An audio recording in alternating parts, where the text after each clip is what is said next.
Durante décadas, África fue tratada como un simple escenario, un continente que aparecía en los titulares solo cuando había guerras, hambrunas o catástrofes. Pero mientras el mundo miraba hacia otro lado, algo empezó a cambiar. Lo que está ocurriendo en África hoy no es una historia del pasado, es el nuevo capítulo de una lucha global por los recursos, el control y la influencia, una carrera silenciosa que definirá el equilibrio de poder en el siglo XXI. En este vídeo vamos a entender por qué África se ha convertido en el nuevo campo de batalla de las potencias mundiales, quién está ganando y sobre todo qué papel juega realmente el continente en su propio destino. África siempre ha sido un continente rico, pero no siempre para los africanos. Durante siglos, su historia ha estado marcada por una paradoja, una tierra de abundancia donde la riqueza de unos pocos significaba la pobreza de millones, pero algo ha cambiado. A mediados del siglo XXI, África ya no es solo una fuente de materias primas, es un espacio estratégico. El continente concentra el 30% de los recursos minerales del planeta, incluyendo el 40% del oro mundial y el 90% del cromo y el platino. Tiene algunos de los yacimientos más grandes de cobalto, litio y tierras raras, los minerales esenciales para fabricar baterías, móviles y vehículos eléctricos. En otras palabras, sin África, la transición energética del mundo simplemente no es posible. Pero los recursos son solo una parte de la historia.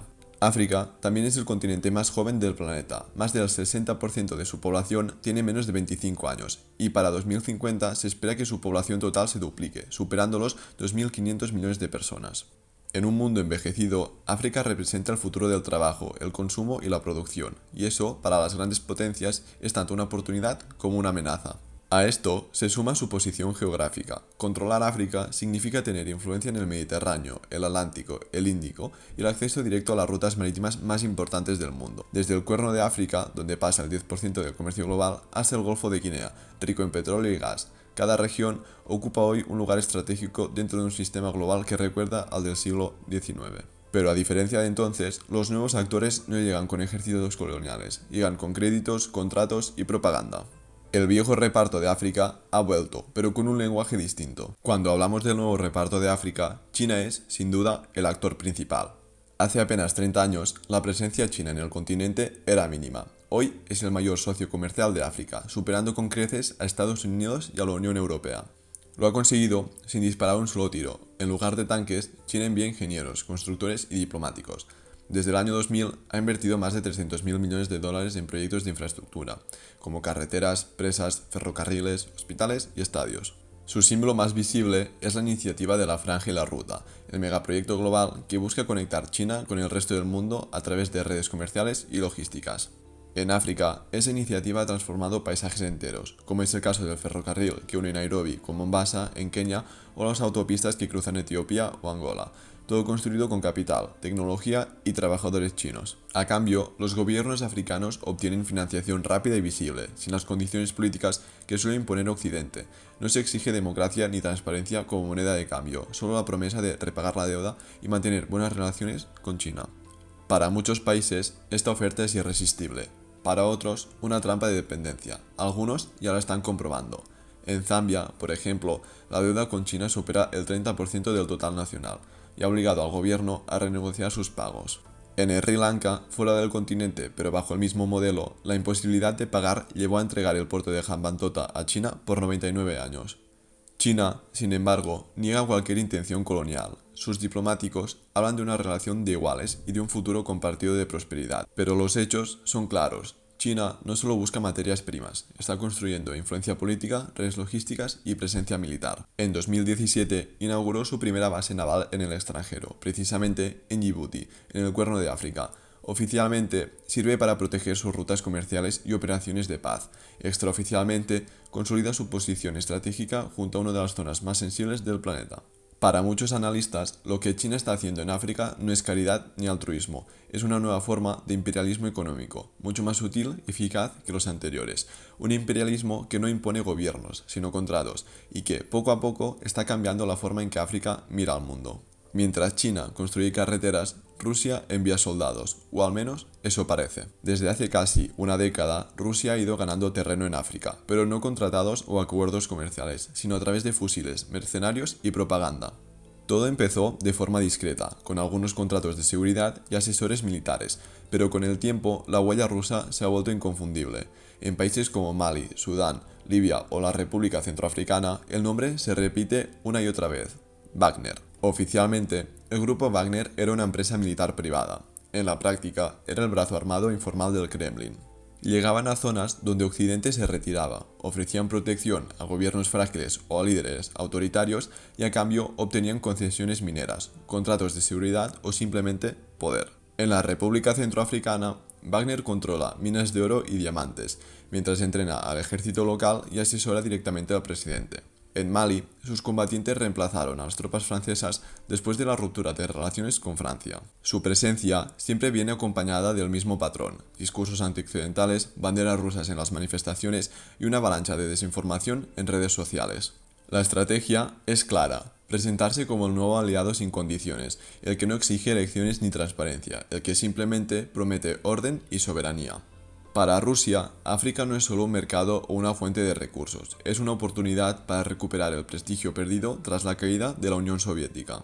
Durante la Guerra Fría, la Unión Soviética tuvo una fuerte presencia en el continente, entrenó militares, apoyó movimientos de liberación y ofreció becas y ayuda técnica. Tras la muerte de Yevgeny Prigozhin, el líder de Wagner, muchos pensaron que la red se derrumbaría. Pero ocurrió lo contrario. El Ministerio de Defensa ruso absorbió sus operaciones y los mercenarios siguen activos bajo nuevos nombres. Rusia ha entendido que en un continente donde el poder a menudo se impone por la fuerza, la seguridad puede ser la mejor herramienta de influencia. Y mientras los gobiernos africanos reciben entrenamiento, los recursos fluyen discretamente hacia Rusia, toneladas de oro y diamantes que ayudan a financiar su economía y, posiblemente, la guerra en Ucrania. En África, el Kremlin no busca ganar corazones, busca ganar posiciones, y hasta ahora lo está consiguiendo. Durante más de un siglo, Occidente consideró a África como su patio trasero. Francia, en particular, construyó toda una red de influencia política, económica y militar, conocida como la France-Afrique, una red invisible de excolonias, acuerdos, bases militares y alianzas personales con presidentes africanos. Empresas francesas controlaban sectores enteros: energía, telecomunicaciones, minería. Los francos, CFA, monedas aún ligadas al tesoro francés, seguían marcando la economía de 14 países, pero esa vieja estructura empezó a desmoronarse. En los últimos años, una ola de golpes de Estado ha sacudido el Sahel: Mali, Burkina Faso, Níger. En todos ellos, las nuevas juntas militares rompieron lazos con Francia, expulsaron a sus tropas y buscaron nuevos aliados. Las calles se llenaron de banderas rusas y consignas antioccidentales. Francia ha intentado mantener su presencia con operaciones militares como Serval o Barkhane y con discursos sobre cooperación y seguridad. Pero para muchos africanos, esas misiones se han convertido en el símbolo de un paternalismo agotado. Hoy, su influencia en África Occidental es menor que nunca, y no solo Francia ha perdido terreno. Estados Unidos también ha intentado reactivar su relación con el continente, sobre todo desde que la competencia con China se ha convertido en una prioridad estratégica. Estados Unidos organiza cumbres, promete inversiones y repite el discurso del socio igualitario, pero la realidad es que sus acciones se perciben como reactivas y no como proactivas. Durante años, su presencia se ha centrado casi exclusivamente en la lucha antiterrorista. Sin embargo, esta estrategia no ha reducido la violencia, al contrario, en muchos casos la ha multiplicado. Y mientras los atentados yihadistas aumentan, el sentimiento antioccidental crece con ellos. Muchos africanos miran a Estados Unidos y a Europa y ven promesas incumplidas e imposiciones políticas. Esta pérdida de credibilidad ha abierto la puerta a los nuevos jugadores: Rusia, China, Turquía, los Emiratos e incluso la India. En esta nueva fase, Occidente ya no marca las reglas del juego. En muchos lugares simplemente intenta no quedar fuera del tablero. La era en la que podían levantar el teléfono y decidir el destino de un país africano ha terminado. Y quizás, por primera vez en mucho tiempo, el futuro del continente no se decidirá en las capitales europeas, sino en las africanas. África ya no es solo un lugar donde otros compiten, es un espacio donde las reglas del juego global están cambiando. En las últimas décadas, el continente ha pasado de ser un territorio olvidado a convertirse en el centro de una nueva competencia mundial. China invierte, Rusia militariza y Occidente intenta no perder el terreno. Pero, por primera vez en mucho tiempo, los países africanos también están empezando a decidir cómo y con quién quieren jugar. Gobiernos como los de Nigeria, Sudáfrica, Etiopía o Kenia buscan alianzas múltiples, sin depender de una sola potencia. El continente participa en foros internacionales, discute sobre sus propios recursos y empieza a construir una voz colectiva. Sin embargo, la realidad es desigual. En muchos lugares, los conflictos internos, la corrupción y la inestabilidad siguen marcando el ritmo. la dependencia económica y tecnológica continúa siendo enorme y las potencias extranjeras aún controlan buena parte de los recursos estratégicos. El futuro de África, por tanto, está abierto. Puede convertirse en un actor decisivo del siglo XXI o repetir el ciclo de dependencia con nuevos nombres y banderas. Lo que es seguro es que nadie puede volver a ignorarla.